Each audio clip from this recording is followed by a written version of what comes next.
Telugu Desam party గుండాలందరూ కూడా ఈరోజు చేస్తున్నటువంటి అకృత్యాలని మేమందరం కూడా పార్లమెంట్ సభ్యులందరం కూడా ఈ యొక్క కాన్స్టిట్యూషనల్ అథారిటీస్ దృష్టికి ప్రైమ్ మినిస్టర్ గారి దృష్టికి తీసుకురావడం జరిగింది. ఆంధ్ర రాష్ట్రంలో ప్రజాస్వామ్యం అన్నటువంటిది ప్రమాదంలో పడింది అన్నటువంటి విషయం ఈరోజు ప్రజలందరూ కూడా గుర్తిస్తూ ఉన్నారు. వారం రోజులుగా తెలుగుదేశం పార్టీ చేస్తున్నటువంటి దాడులు, అత్యంత భయానకమైనటువంటి పరిస్థితులు ఆంధ్ర రాష్ట్రంలో నెలకొన్నటువంటి సంగతి ప్రతి ఒక్కరికి కూడా తెలుసు. కానీ దానికి పూర్తి భిన్నంగా వైఎస్ఆర్ కాంగ్రెస్ పార్టీ పైన, కార్యకర్తలపైన, నాయకులపైన చేస్తున్నటువంటి దాడుల్ని దాన్ని తిరిగి మేమేదో వాళ్లపైన దాడులు చేస్తున్నామన్నటువంటి విధంగా చిత్రీకరిస్తున్నటువంటి ఘనత ఒక్క చంద్రబాబు నాయుడికే దక్కుతుంది.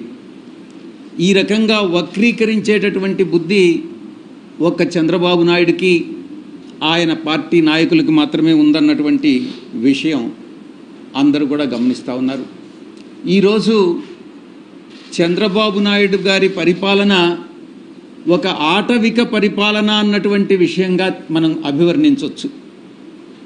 మీకు వీడియో రూపంలో కూడా తెలుగుదేశం పార్టీ నాయకులు, కార్యకర్తలు, మా కార్యకర్తల పైన చేస్తున్నటువంటి, నాయకులపైన చేస్తున్నటువంటి దాడుల్ని మీకు చూపించడం జరుగుతుంది. చట్టం లేదు, స్వేచ్ఛ లేదు, న్యాయం లేదు, అన్యాయమే రాజ్యమేలుతుంది. ఈ ప్రమాణ స్వీకారానికి ముందే ఈ రకమైనటువంటి ప్రామాణికాలు సృష్టిస్తున్నారు అని అంటే దీని మీరు అర్థం చేసుకోవచ్చు చంద్రబాబు నాయుడు పరిపాలన రాబోయేటటువంటి 5 సంవత్సరాల కాలంలో ఎలా ఉంటుంది అన్నటువంటిది. కనీసం ఫిర్యాదు చేస్తామన్నా కూడా దాడి చేయించుకొని, దాడి జరిగిన తరువాత గాయాలకి గురై తరువాత కూడా ఫిర్యాదు చేస్తామనంటే అధికారులు భయపడుతున్నటువంటి పరిస్థితి ఫిర్యాదు తీసుకునేదానికి. ఇది చంద్రబాబు నాయుడు పరిపాలన. ఈరోజు రాష్ట్రాన్ని అత్యంత భయానకమైనటువంటి వాతావరణంలో ఈరోజు చంద్రబాబు నాయుడు ప్రమాణ స్వీకారానికి ముందే నెట్టడం జరిగింది. ఇక ఆంధ్ర రాష్ట్రం ఏర్పడిన తరువాత రాష్ట్రం మొట్టమొదటిగా మద్రాసు రాష్ట్రం నుంచి విడిపోయి ఆంధ్ర రాష్ట్రం ఏర్పడిన తరువాత ఎన్నో ఎన్నికలు జరిగాయి, ఎన్నో ప్రభుత్వాలు వచ్చాయి, ఎన్నో ప్రభుత్వాలు వెళ్ళాయి.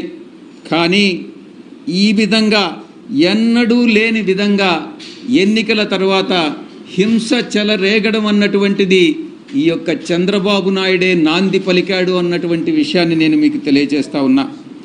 ఎన్నికల కోడ్ వచ్చిన తరువాత వైఎస్ఆర్ కాంగ్రెస్ పార్టీయే లక్ష్యంగా, పార్టీ శ్రేణులే లక్ష్యంగా కొనసాగినటువంటి దాడులు ఎన్నికల ఫలితాల తర్వాత కూడా కొనసాగాయన్నటువంటి విషయం మీ అందరికీ కూడా తెలుసు. వైఎస్ఆర్ కాంగ్రెస్ పార్టీ కార్యకర్తలని, వాళ్ళ ఆస్తులని, కుటుంబ సభ్యులని లక్ష్యంగా చేసుకుని టీడీపీ ముఠాలు, టీడీపీ గుండాలు ఈరోజు రాష్ట్రంలో స్వైర్య విహారం చేస్తూ ఉన్నాయన్నటువంటి విషయం మనం గమనించుకోవాలి. ప్రభుత్వం అంటే గుండాగిరి అని చెప్పొచ్చు. టీడీపీ కార్యకర్తలా, మీరు గుండాలా అని మేము ప్రశ్నిస్తూ ఉన్నాం. మీరు అడగొచ్చు, ప్రభుత్వం ఇంకా ప్రమాణ స్వీకారం, ముఖ్యమంత్రి గారు ప్రమాణ స్వీకారం చేయకముందే మీరు ఈ ఆరోపణలు చేస్తున్నారు అని మీరు ప్రశ్నించవచ్చు. నేను ఒకటే సమాధానం చెప్తా ఉన్నా, ఉద్దేశపూర్వకంగా చంద్రబాబు నాయుడు ప్రమాణ స్వీకారానికి ముందే ఈ యొక్క హింసను ప్రేరేపించాడు అనేటటువంటి విషయంలో ఎటువంటి సందేహం లేదు. ప్రమాణ స్వీకారం చేసిన తరువాత ప్రభుత్వం బాధ్యత వహించాల్సి వస్తుందనని ప్రమాణ స్వీకారానికి ముందే వైఎస్ఆర్ కాంగ్రెస్ పార్టీ కార్యకర్తల మీద దాడులు జరపండి అనని ఆయనే స్వయంగా ఆదేశాలు ఇచ్చాడు అన్నటువంటి విషయం అంతర్గతంగా తెలుగుదేశం పార్టీ నాయకులు చర్చించుకుంటున్నటువంటి విషయం మీ దృష్టికి వచ్చే ఉంటుంది. దాడులని అడ్డుకునేటటువంటి వ్యవస్థలే కల్పించట్లేదు. న్యాయ వ్యవస్థను అప్రోచ్ అయ్యాం, పోలీస్ వ్యవస్థను అప్రోచ్ అయ్యాం, రెవెన్యూను అప్రోచ్ అయ్యాం.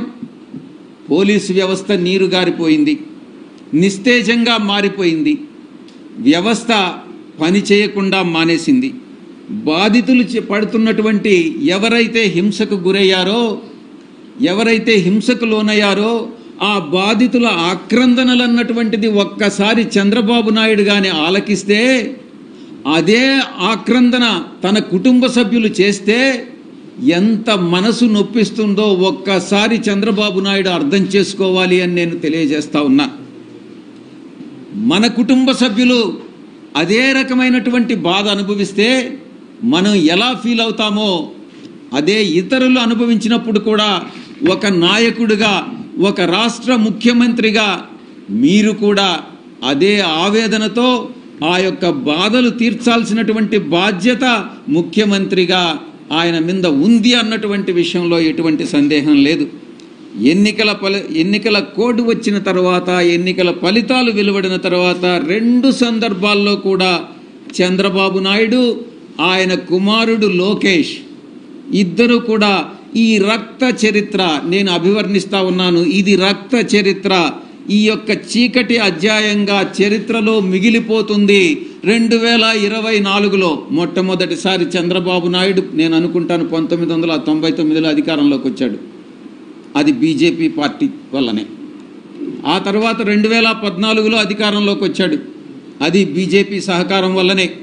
ఇప్పుడు 2024లో మళ్ళీ అధికారంలోకి వచ్చాడు. అది కూడా బీజేపీ సహకారం వల్లనే. నేను చెప్తా ఉన్నాను, ఈ హింస ఇలాగే కొనసాగితే రాష్ట్రంలో బీజేపీ కూడా, రాష్ట్ర ప్రభుత్వంలో బీజేపీ భాగస్వామి కూడా ఉంది కాబట్టి బీజేపీకి కూడా ఈ బాధ్యత వహించాల్సి ఉంటుంది అన్నటువంటి విషయాన్ని నేను స్పష్టంగా చెప్తా ఉన్నాను. ఈ చంద్రబాబు నాయుడు ప్రారంభించినటువంటి ఇది ఒక సాంప్రదాయం, మంచి సాంప్రదాయమా, ఇది మంచి ప్రెసిడెంటా కాదా అన్నటువంటిది చంద్రబాబు నాయుడు విజ్ఞతకే వదిలేస్తా ఉన్నాం. దీన్ని ఏ రోజు కూడా ఒక ప్రామాణికంగానో ఒక ప్రెసిడెంట్గానో మీరు నెలకొల్పవద్దు చంద్రబాబు నాయుడు అని నేను చెప్తా ఉన్నా. ఎందుకంటే భావి తరాలకి మీరు హింసను ప్రేరేపించడం అన్నటువంటిది మంచిది కాదు, ఇది నేర్పించవద్దు అని నేను మీ అందరికీ కూడా నేను విజ్ఞప్తి చేస్తా ఉన్నా. ఎవ్వరు కూడా హర్షించరు, సభ్య సమాజం హర్షించదు. ఈ విషయం చంద్రబాబు నాయుడు గుర్తుపెట్టుకోవాలి. అధికారం అంటే బాధ్యత కాదు, రౌడీజం అని, గుండాయిజం అని వాళ్ళు తెలుగుదేశం వాళ్ళు ఈరోజు చెప్పకనే చెప్తా ఉన్నారు. ఇదే మా పద్ధతి, ఇదే మా తరహా, ఇదే మా ప్రిన్సిపల్ అన్నటువంటి విషయాన్ని తెలుగుదేశం పార్టీ చాలా స్పష్టంగా చెప్తా ఉంది. నోరు ఎత్తేటటువంటి బడుగు బలహీన వర్గాలు, నిరుపేదలు, వాళ్ళందరూ మధ్యతరగతి వర్గాలపైన తెలుగుదేశం పార్టీ చూపిస్తున్నటువంటి దందాలు కానీ, ఆ యొక్క జులాయితనం కానీ ప్రదర్శించడం చూస్తే సభ్య సమాజం తలవంచుకునేటటువంటి పరిస్థితి ఈరోజు ఆంధ్ర రాష్ట్రంలో. యూనివర్సిటీలు వదలట్లేదు. యూనివర్సిటీలో వీసీలను నేరుగా వీసీల పైన దాడులు చేస్తూ ఉన్నారు. యూనివర్సిటీ రిజిస్ట్రార్స్ మీద దాడి చేస్తూ ఉన్నారు. ఇక వీసీల్లో ఎవరైతే బీసీలు ఉన్నారో వాళ్ళని తరిమి కొడతా ఉన్నారు. ఇది తెలుగుదేశం పార్టీ యొక్క పరిపాలనా విధానం. తమకు ఎవరైతే పడదో, తమకి ఎవరైతే వ్యతిరేకులో వాళ్ళని వెతికి పట్టుకొని దాడులు చేసి అమానీయమైనటువంటి ఆ సంఘటనలన్నింటినీ కూడా షూట్ చేసి, వీడియో రూపంలో షూట్ చేసి దాన్ని సోషల్ మీడియాలో పెడుతున్నటువంటి పరిస్థితి ఈరోజు నెలకొని ఉంది అన్నటువంటి విషయం మీ అందరికీ కూడా తెలుసు. ఆంధ్రప్రదేశ్ రాష్ట్రాన్ని, బంగారు లాంటి ఆంధ్రప్రదేశ్ రాష్ట్రాన్ని ఏ రకంగా తగలబెడుతుంది ఈ తెలుగుదేశం పార్టీ అన్నటువంటి విషయాన్ని ఒక్కసారి కానీ తలుచుకుంటేనే కళ్ళ నీళ్ళు వస్తూ ఉన్నాయి. ఇది ఈరోజు ఉన్నటువంటి రాష్ట్రంలో పరిస్థితి. మంగళగిరిలో వేరే చెప్పాల్సినటువంటి అవసరం లేదు. లోకేష్ మనుషులు సోషల్ మీడియా కార్యకర్త, మా సోషల్ మీడియా కార్యకర్త రాజ్ కుమార్ పట్ల ఎంత అవమానకరంగా అమానుషంగా ప్రవర్తించారో, ఏకంగా ఎలా దాడి చేశారన్నటువంటి విషయం మనం వీడియోలో అందరం కూడా సోషల్ మీడియాలో చూసాం. ఇలాంటి ఘటనలు రాష్ట్రానికే కాదు మొత్తం దేశానికే అవమానకరం. ఈ దేశంలో ఆంధ్రప్రదేశ్ రాష్ట్రంలో ఇలాంటి సంఘటనలు జరుగుతున్నాయి అని అంటే అది కేంద్ర ప్రభుత్వం కూడా తల ఉంచుకోవాల్సినటువంటి పరిస్థితి. ఒక్క రాష్ట్రం మాత్రమే కాదు, దేశమే తల ఉంచుకోవాల్సినటువంటి పరిస్థితి. ఇలాంటి దారుణాలకు పాల్పడుతున్నటువంటి టీడీపీ కూటమిలో బీజేపీ, జనసేన కూడా భాగస్వాములే. ఈ కూటమి ప్రభుత్వం ఇప్పుడు ప్రజల ప్రాణాలని ఏ రకంగా కాపాడుతుంది, ప్రజాస్వామ్యాన్ని ఏ రకంగా కాపాడుతుంది, రాష్ట్రంలో లా అండ్ ఆర్డర్ని ఎలా తెస్తుంది అన్నటువంటి విషయం ప్రజలందరూ కూడా ఆలోచించాలని నేను విజ్ఞప్తి చేస్తూ ఉన్నాను. చివరికి మీడియాను కూడా అణిచేస్తూ ఉన్నారు మిమ్మల్ని అందరినీ కూడా. మీ అందరికీ కూడా తెలుసు, ఈరోజు TV9ని కానీ లేకుంటే NTVని కానీ సాక్షి టీవీని కానీ కేబుల్ ఆపరేటర్స్ ఏమంటారు MSOs నుంచి తొలగిస్తూ ఉన్నారు. ఎంత అమానుషం, ఎంత అమాననీయం ఒక్కసారి మీ అందరం కూడా అర్థం చేసుకోవాలి. రాష్ట్రం మొత్తం కూడా ప్రజాస్వామ్యమే కూని అయిపోయిందా అన్నటువంటి ఒక భావన మన అందరిలో కూడా కలుగుతూ ఉంది. రాజ్యాంగం ఒక్క మాటలో చెప్పాలంటే రాజ్యాంగం కుప్పకూలిపోయింది అన్నటువంటి విషయాన్ని చాలా స్పష్టంగా చెప్పవచ్చు. వారం రోజులుగా జరుగుతున్నటువంటి గత వారం 10 రోజులుగా జరుగుతున్నటువంటి ఈ యొక్క హింసాత్మక ఘటనలో కొన్ని ఘటనల్ని అది మీ ముందుకు తీసుకురావాలని వీడియో రూపంలో కూడా మేము మీ అందరికీ కూడా చూపించడం జరుగుతుంది. ప్రకాశం జిల్లాలో కానీ పొన్నలూరు గ్రామంలో అలా కొన్ని చాలా విషయాలు 11 నుంచి ఇంచుమించుగా ఈ ఘటనలన్నీ చెప్పాలంటే ఒక అరగంట పడుతుంది. కాబట్టి ఇంచుమించు 27 సంఘటనలు దీంట్లో లిస్ట్ చేయడం జరిగింది. వీటినన్నిటినీ కూడా ప్రధానమంత్రి గారికి, ఇది ప్రెసిడెంట్ ఆఫ్ ఇండియా గారికి మొట్టమొదటి లెటర్, ప్రెసిడెంట్ ఆఫ్ ఇండియా గారికి రెండవ లెటర్. ఈరోజే ఘటనలు మాకు తెలిసే కొంది మళ్ళీ కూడా మేము ఫైల్ చేయడం జరుగుతుంది. ఇది ప్రైమ్ మినిస్టర్ గారికి, ప్రధానమంత్రి గారికి, అదేవిధంగా నేషనల్ హ్యూమన్ రైట్స్ కమిషన్కి, అందరి దృష్టికి కూడా ఈ సంఘటనలన్నింటినీ కూడా వారి దృష్టికి తీసుకురావడం జరిగింది. ఈ కాపీస్ అన్నీ కూడా మీకు కూడా మీడియాకి కూడా మేము పంచుకుంటామన్నటువంటి విషయం మీ అందరికీ కూడా తెలియజేస్తూ, ఇప్పుడు మా యొక్క లోక్సభ ఫ్లోర్ లీడర్ మిథున్ రెడ్డి గారు మీడియాను ఉద్దేశించి మాట్లాడారు.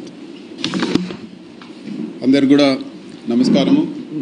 రాజకీయాల్లో గెలుపోవటములు సహజము, కానీ గత కొన్ని రోజులుగా జరుగుతున్న హింసాత్మక ఘటనలు చాలా బాధాకరము. రాజకీయాలు ఎలక్షన్ల వరకే ఉండాలి, కానీ దాని తర్వాత కూడా వాళ్ళ ఈరోజు చాలామంది కార్యకర్తల్ని దౌర్జన్యంగా గాయపరచడము, అదేవిధంగా ఇల్లులు కూల్చేయడము, జేసీబీలు పెట్టి వాళ్ళ వ్యాపారాల్లో దెబ్బతీయడము, అదేవిధంగా చాలామంది పైన ఈరోజు దాడులు జరిగిన పరిస్థితి అందరూ కూడా చూస్తూ ఉన్నాము. ఇవన్నీ కూడా ఒక మంచి ప్రెసిడెంట్ కాదు, అధికారం ఇప్పుడు కూడా శాశ్వతం కాదు. ఎన్నో పార్టీలు ఎంతోమంది అధికారంలోకి వచ్చారు, పోయారు. కానీ ఈ విధంగా కార్యకర్తల పైన దాడులు చేయడము, ఇల్లులు కొట్టడం, ఇవన్నీ కూడా కొత్త పద్ధతి. ఎప్పుడు కూడా ఈ విధంగా రాష్ట్రంలో జరగలేదని చెప్పి కూడా మేము తెలియజేస్తాను. ప్రజలు మ్యాండేట్ ఇచ్చారు మీకు. మీరు ఏవైతే ప్రామిస్ చేశారో, మీరు ఏవైతే మంచి పనులు చేస్తారో అవన్నీ కూడా చేయండి. ఒక విషయం గుర్తుపెట్టుకోండి, 40% పబ్లిక్ ఈరోజు ఓటమి చెందినా కూడా వైఎస్ఆర్సీపీకి ఓటేశారు. కేవలం ఆ 60% ఏదైతే మీకు 57 56 ఏదో వచ్చిందో వాళ్ళకే ప్రభుత్వం కాదు, మొత్తం ఆంధ్ర రాష్ట్ర ప్రజలందరికీ కూడా ప్రభుత్వం బాధ్యత తీసుకోవాలని చెప్పి కూడా నేను కోరుతా ఉన్నాను. ఇలాంటి ఘటనల అన్నింటి కూడా ఇమ్మీడియట్గా లా అండ్ ఆర్డర్ అన్నీ కూడా చక్కదిద్ది ఇలాంటి ఘటనలు జరగకుండా తగిన చర్యలు తీసుకోవాలని చెప్పి కూడా మేము కోరుతాము. అదేవిధంగా ఈరోజు పార్లమెంటరీ పార్టీ మీటింగ్ పెట్టుకొని ఇవన్నీ కూడా అందరికీ పెద్దలందరికీ కూడా, ప్రెసిడెంట్ గారికి, ప్రధానమంత్రి గారికి, హ్యూమన్ రైట్స్కి, వాళ్ళందరికీ కూడా ఈ ఇష్యూస్ ఏవైతే ఈ ఘటనలు జరిగినాయో ఇవన్నీ కూడా వాళ్ళ దృష్టికి తీసుకుపోతామని చెప్పి కూడా నేను తెలియజేస్తాను.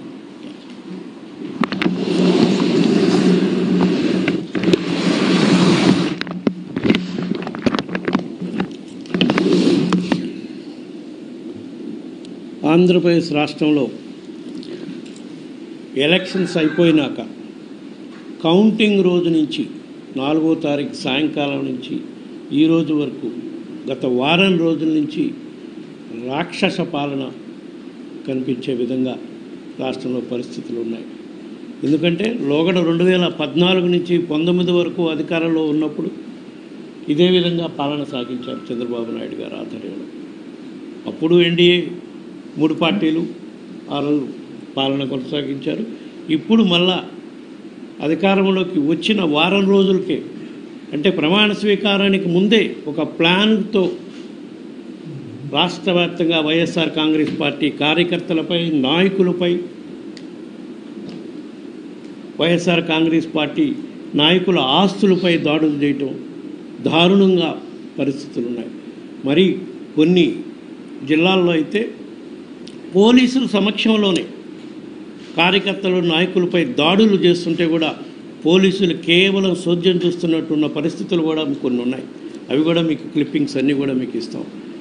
అన్ని జిల్లాల్లో ఎక్కడెక్కడైతే వాళ్ళు గుండాయిజం చలాయిస్తున్నారో ఆ జిల్లాలన్నిట్లో, మరీ ముఖ్యంగా గుంటూరు జిల్లాలో, నరసరావుపేట జిల్లాలో, గుంటూరు జిల్లాలో, పశ్చిమ గోదావరి జిల్లా, ఏలూరులో వాళ్ళ దాడులు తట్టుకోలేక సుమారుగా దాదాపు 2-3 వైఎస్ఆర్ పార్టీ కాంగ్రెస్ కార్యకర్తలు చనిపోవడం జరిగింది.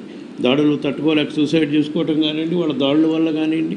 ఏది పోలింగ్ అయిపోయిన రోజు నుంచి ఈ 7 రోజుల్లోనే ఎక్కడా కూడా పోలీస్ స్టేషన్లో పోతే కేసులు బుక్ చేసే పరిస్థితి కూడా లేదు రాష్ట్రంలో. అంటే ఒక కుట్రపూరితంగా రాష్ట్ర ప్రభుత్వం ప్రమాణ స్వీకారం చేసే లోపే ఈ చర్య జరిగితే ప్రభుత్వం బాధ్యత వహించదు. ప్రభుత్వం అంటే కొత్తగా అధికారంలోకి వచ్చినాయంటే ప్రభుత్వం బాధ్యత వహించకుండా ఉండాలని కార్యకర్తలను రెచ్చగొట్టి తెలుగుదేశం గుండాలతో ఈ విధంగా రాష్ట్ర వ్యాప్తంగా రాక్షస పాలన తలపించే విధంగా పరిస్థితులు ఉన్నాయి. దీనిపై వైఎస్ఆర్ కాంగ్రెస్ పార్టీ తరఫున కేంద్ర ప్రభుత్వం దృష్టి తీసుకురావడం కోసం గత 3-4 రోజుల నుంచి ప్రత్యక్షంగా కలిసి చెప్పే ప్రయత్నం కూడా చేస్తున్నాం. వాళ్ళు వేరే ప్రమాణ స్వీకారోత్సవాలు వీటన్నిటి వల్ల బిజీగా ఉండటం వల్ల అపాయింట్మెంట్ కూడా దొరికే పరిస్థితి లేదు. కాబట్టి ప్రెసిడెంట్ ఆఫ్ ఇండియాకి, ప్రైమ్ మినిస్టర్కి, హోమ్ మినిస్టర్కి, నేషనల్ హ్యూమన్ రైట్స్ కమిషన్కి కూడా ఈరోజు అన్ని లిఖితపూర్వకంగా ఫిర్యాదులు అందించడం జరిగింది. దీనిపై వీళ్ళ దగ్గర స్పందన రాకపోతే తప్పకుండా న్యాయ పోరాటం చేసి దానికి కూడా అన్ని చర్యలు తీసుకునే కార్యక్రమం కూడా చేసి వైఎస్ఆర్ కాంగ్రెస్ పార్టీ కార్యకర్తల్ని కాపాడుకోవటానికి మా పార్టీ అధ్యక్షుడు జగన్మోహన్ రెడ్డి గారి నాయకత్వంలో తప్పకుండా మా పార్టీ కట్టుబడి ఉంటుంది. వాళ్ళకు అండగా ఉండేదాన్ని కార్యక్రమం కూడా చేస్తాము.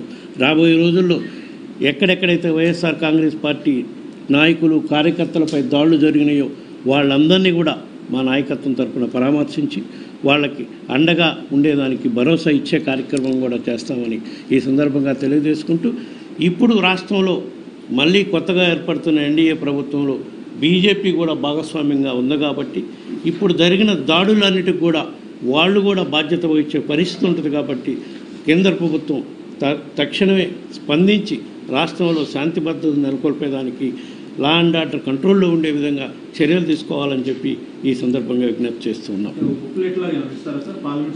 అన్నీ ఉన్నాయమ్మా. పార్లమెంట్ సెషన్లో ఎంపీలందరికీ రేపులో జరుగుతుంది, ప్రభుత్వం ఏర్పడకముందు జరిగిన పరిస్థితి ఏ రకంగా ఉండాలి బుక్లెట్లు అంటే ఇప్పటి వరకు జరిగిన సంఘటనలపై ఆల్రెడీ మేము కంప్లైంట్ రూపాన అందరికీ పంపిస్తున్నాం. మీకు కూడా మీడియా సోదరులకు కూడా ఇచ్చే కార్యక్రమం జరుగుతుంది. అవి కూడా అందిస్తాం. మళ్ళా రేపు పార్లమెంట్ సెక్షన్ ప్రారంభం అయినాక తప్పకుండా 2 సభల్లో కూడా, ఉభయ సభల్లో కూడా వైఎస్ఆర్ కాంగ్రెస్ పార్టీ కార్యకర్తలపై, నాయకులపై జరుగుతున్న దాడులకి పోలీసులు ఎక్కడా కూడా చర్యలు తీసుకొని ఉన్న పరిస్థితులు కూడా కేంద్ర ప్రభుత్వం దృష్టికి తీసుకొచ్చే కార్యక్రమం తప్పకుండా చేస్తాం. మరీ ఘోరంగా నాయకులు, కార్యకర్తలే కాకుండా ప్రభుత్వ ఆస్తుల్ని మరి విశ్వవిద్యాలయాలలో ఉన్న విగ్రహాలని అన్నీ తొలగించే కార్యక్రమం చేస్తున్నారు. ఆస్తులను ధ్వంసం చేసే అధికారం వీళ్ళకి ఎవరిచ్చారు? ప్రభుత్వ ఆస్తులు, ప్రభుత్వ సచివాలయాల్ని, విశ్వవిద్యాలయాలని విధ్వంసం చేసే కార్యక్రమం కూడా చేస్తున్నారు. అయినా సరే ప్రభుత్వ ఆస్తులను ధ్వంసం చేస్తున్నా సరే పోలీసు వాళ్ళు సోద్యమే చేస్తున్నారు, కానీ ఎక్కడ కేసులు బుక్ చేసిన దాఖలాలు కూడా లేవని చెప్పి ఈ సందర్భంగా తెలియజేసుకుంటాం. ఈ సందర్భంగా మళ్ళీ కూడా మేము కేంద్ర ప్రభుత్వానికి విజ్ఞప్తి చేస్తున్నాం. తక్షణమే ఆంధ్రప్రదేశ్ రాష్ట్రంలో జరుగుతున్న హింసాకాండపై చర్యలు తీసుకునే కార్యక్రమం చేయాలి అని చెప్పి ఈ సందర్భంగా కేంద్ర ప్రభుత్వాన్ని కూడా విజ్ఞప్తి చేస్తూనే ఉన్నాం.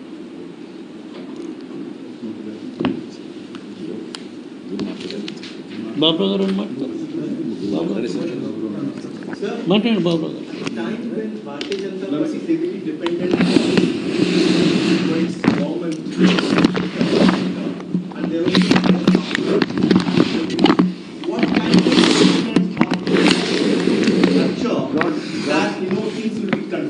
your question.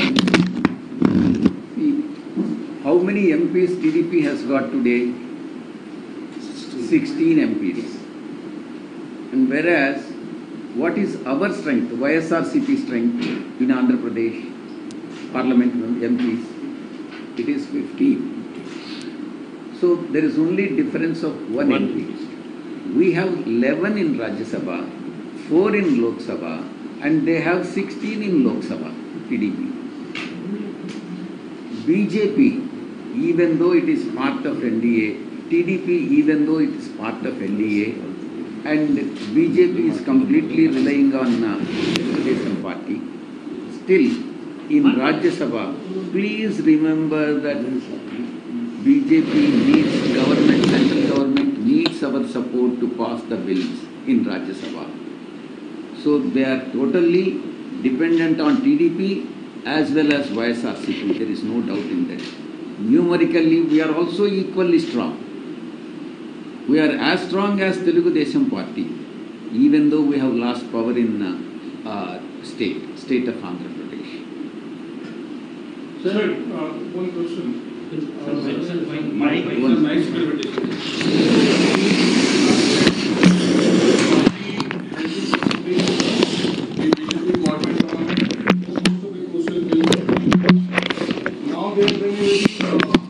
I will. Yes, got the point. See, the policy of the party, YSR Congress Party, is to support the central government only when the interest of the country and interest of the state are involved.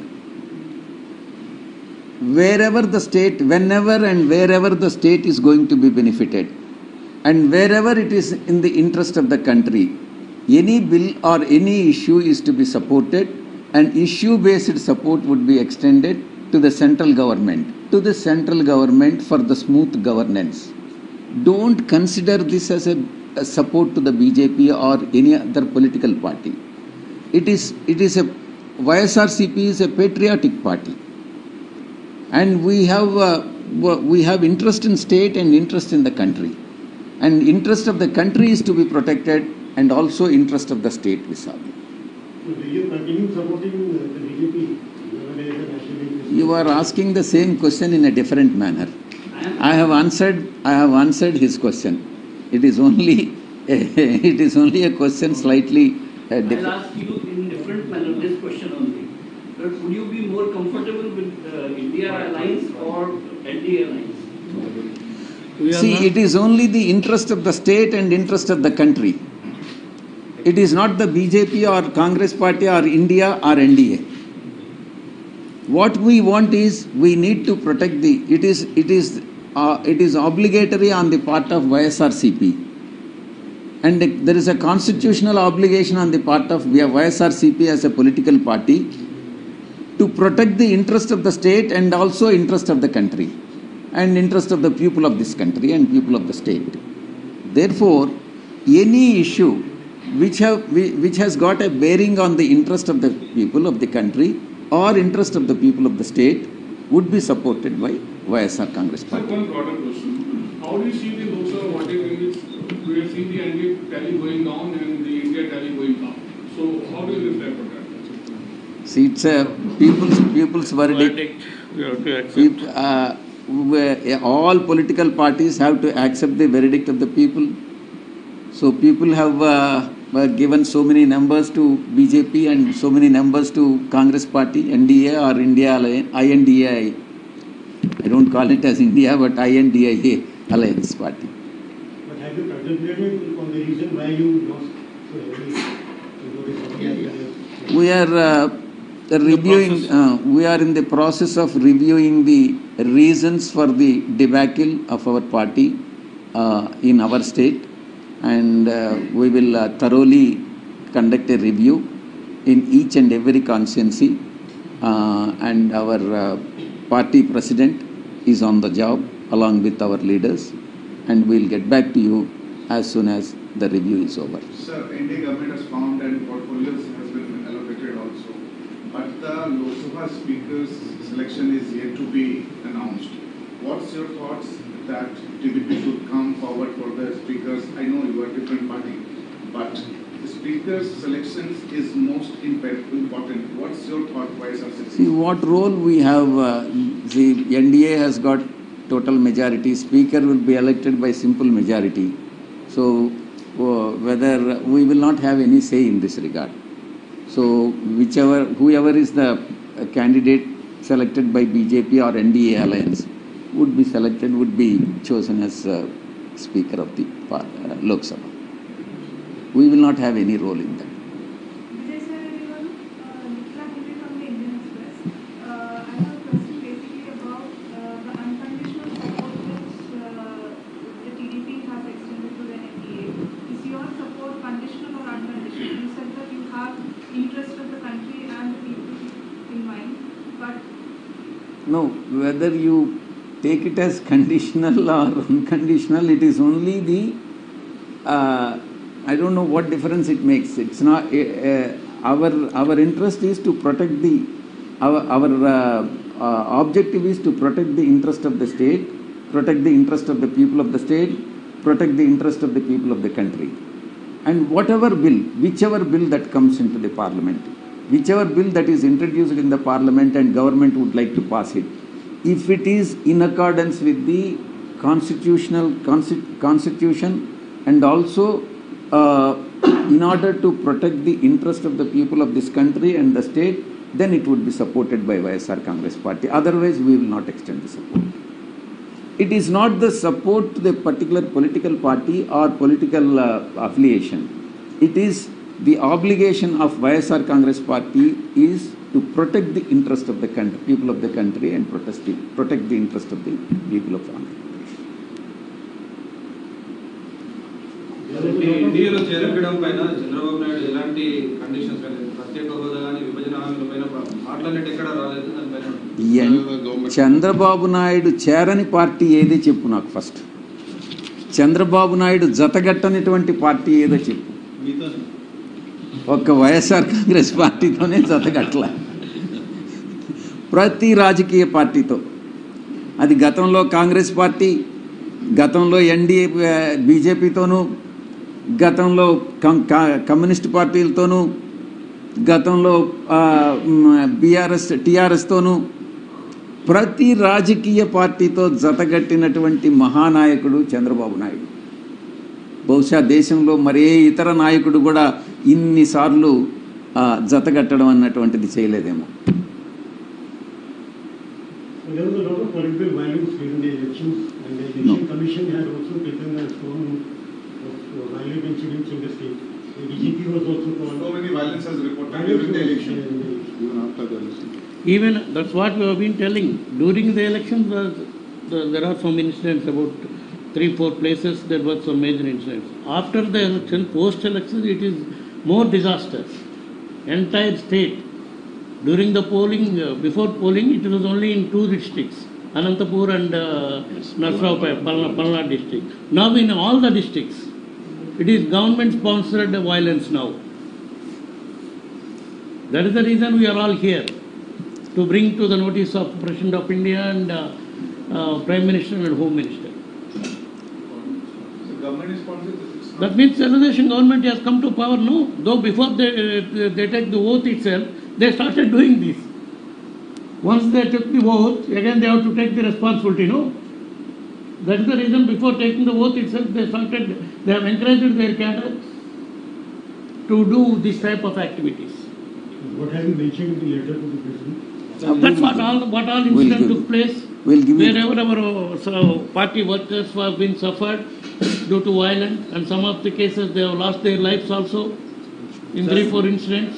Sir, All those incidents you have you're mentioned. saying that government sponsored, No, but the government has not formed. government has not So formed. ruling parties. Ruling party, Telugudesam party, cleverly doing this before taking the vote, so that they cannot be blamed, no, directly, because they didn't took the charge.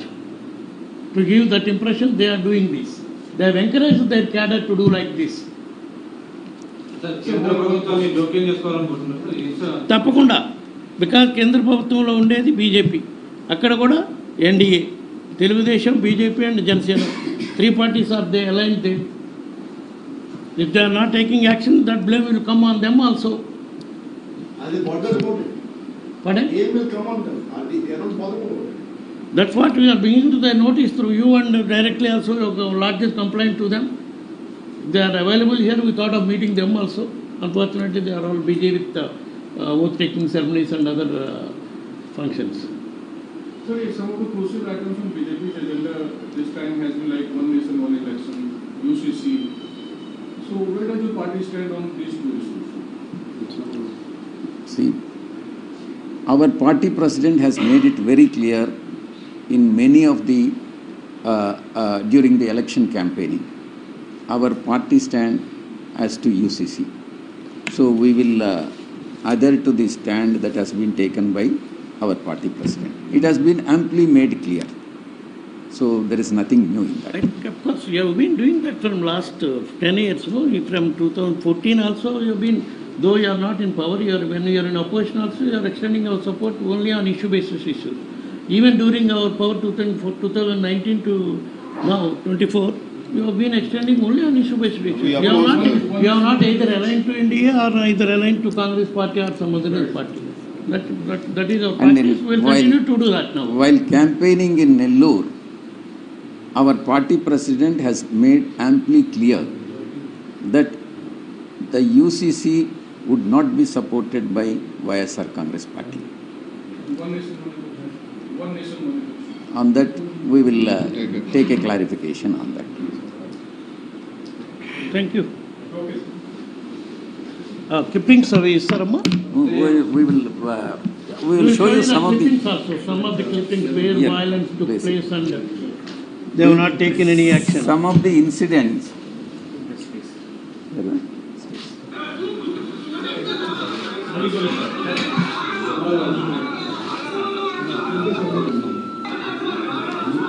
Serial.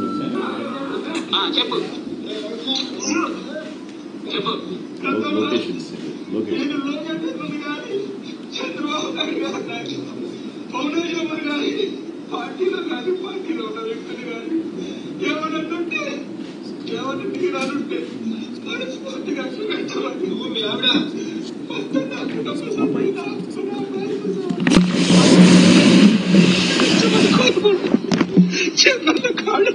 నా కాళ్ళు కాదు లోకేష్ గారు నువ్వు క్షమించమని అడగాల.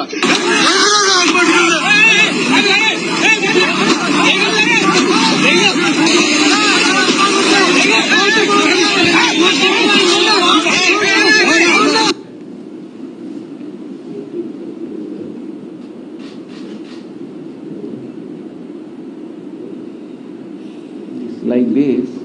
You don't have this thing.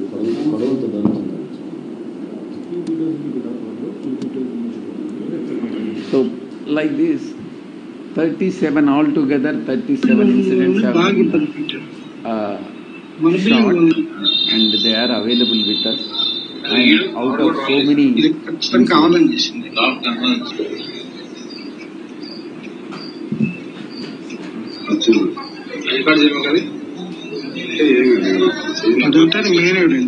it will play for 6 minutes altogether.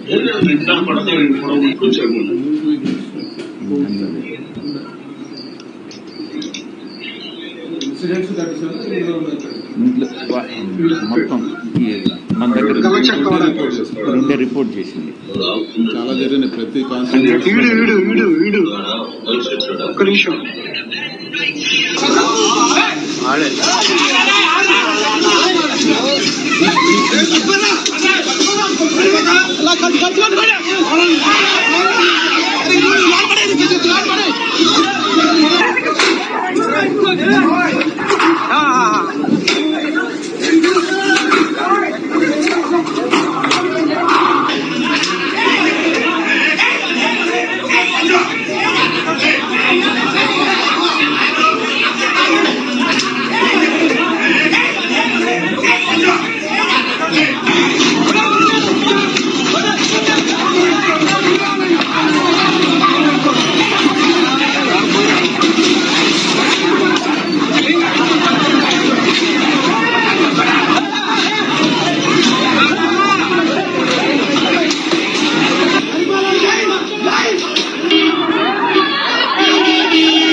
University building is being attacked and then demolished. They are trying to demolish it.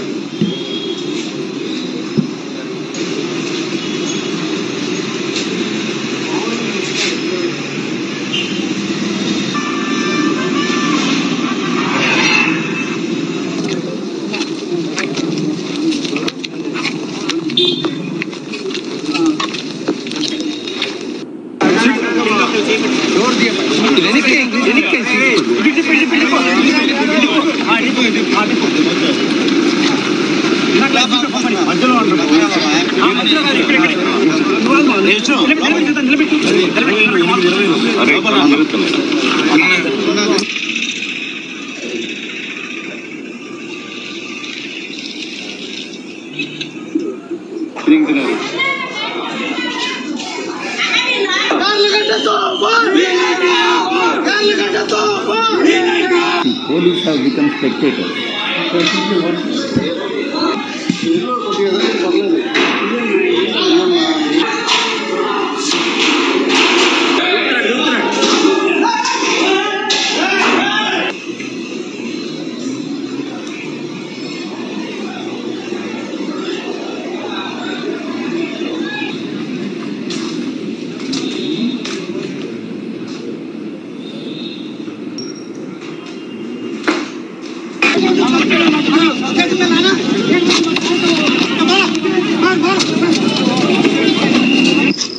TV పగల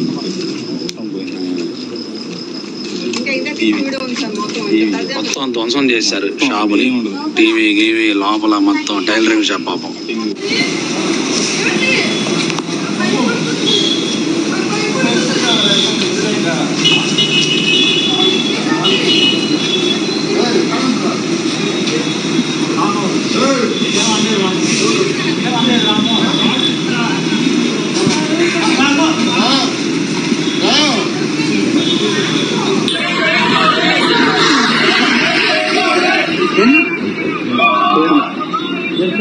పేరు మారుతున్నారు.